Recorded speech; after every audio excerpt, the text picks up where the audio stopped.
sejarah negara Palestina pada masa kolonial. Setelah jatuhnya kekhalifahan Utsmaniyah, Palestina menjadi jajahan Inggris. Inggris menduduki selatan Palestina dan bagian tengahnya pada Desember 1917. Pada 2 November 1917, deklarasi Balfour terjadi dengan menandatangani perjanjian penyerahan Palestina kepada Zionis. Padahal saat itu Palestina belum menjadi jajahan Inggris. Saat perjanjian Balfour dilaksanakan, tercatat sebesar 56.000 Yahudi menetap di Palestina, yang termasuk 8% dari penduduk Palestina. Pada September 1918, Inggris menjajah Palestina bagian utara. Celah dari deklarasi Balfour kemudian dimanfaatkan para Zionis untuk mewujudkan cita-cita mereka, yaitu mendirikan negara Yahudi di Palestina. Berikut ini beberapa dampak deklarasi Balfour. Yang pertama, dibukanya migrasi Yahudi ke Palestina. Setelah deklarasi Balfour dipublikasikan, Inggris mulai memfasilitasi perpindahan kaum Yahudi ke Palestina. Akibatnya, antara tahun 1922 hingga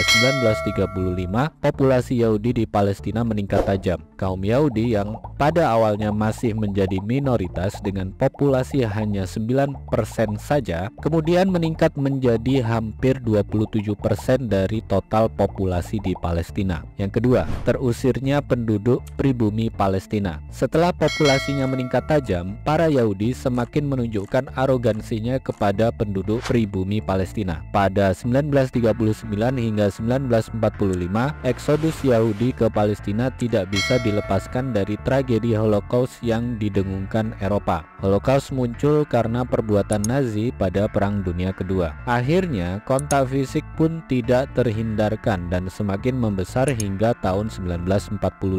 Pada 1948, orang-orang Yahudi mendeklarasikan kemerdekaan Israel, dan salah satu akibatnya adalah menyebabkan ratusan ribu penduduk pribumi Palestina terusir dari tanah kelahirannya. Yang ketiga, berlarutnya konflik Israel-Palestina. Deklarasi Balfour membuat dukungan terhadap gerakan Zionisme dari komunitas Yahudi sedunia meningkat. Selama beberapa dekade, pendudukan Israel atas Palestina pun semakin meluas dan meningkatkan ketegangan di antara dua negara ini. Pencaplokan wilayah, pengusiran, dan pelanggaran hak asasi manusia terus terjadi. Meski gagasan untuk mengakhiri peperangan di antara dua negara ini sempat beberapa kali dilakukan hingga hari ini, konflik berkepanjangan antara Israel dan Palestina belum juga menemukan titik terangnya. Oke sobat, itu tadi sejarah dari negara Palestina pada masa kolonial. Kita lanjut ke part 5 ya. Semoga bermanfaat.